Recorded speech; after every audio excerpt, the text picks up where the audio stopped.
En interactualité, alors que la loi ghanéenne exige que les personnes arrêtées soient libérées ou traduites en justice sous 48 heures, une quarantaine de personnes interpellées dimanche 22 septembre dernier lors des manifestations contre la vie chère et la gestion de l'exploitation minière illégale sont toujours incarcérées.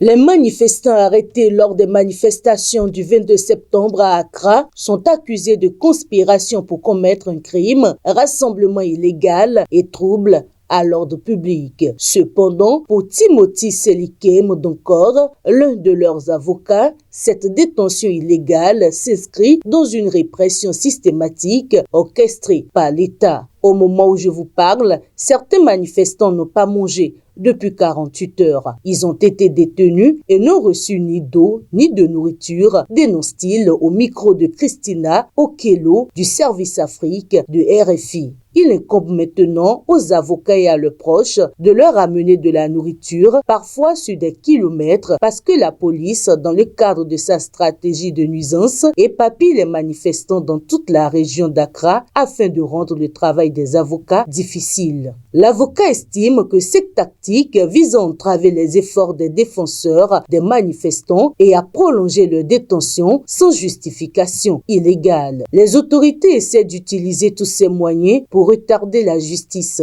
Il s'agit d'une stratégie orchestrée par l'État pour non seulement violer les droits, mais aussi punir les personnes qui décident d'exprimer leur désaccord avec le gouvernement. Cette répression des manifestations n'est pas nouvelle au Ghana. L'année dernière, 43 manifestants ont été arrêtés et détenus pendant 10 heures avant d'être relâchés, rappelle Maître Donkor. Ils n'ont été poursuivis pour aucun délit. Puis, en décembre 2023, la police a réussi à déposer 5 injonctions visant à saper ou à arrêter les manifestations. Nous assistons donc à une tendance malveillante et préméditée visant à supprimer la liberté de manifester. Les avocats des manifestants ont annoncé leur intention de porter l'affaire devant la Commission africaine des droits de l'homme pour dénoncer les violations des droits humains perpétrées contre leurs clients.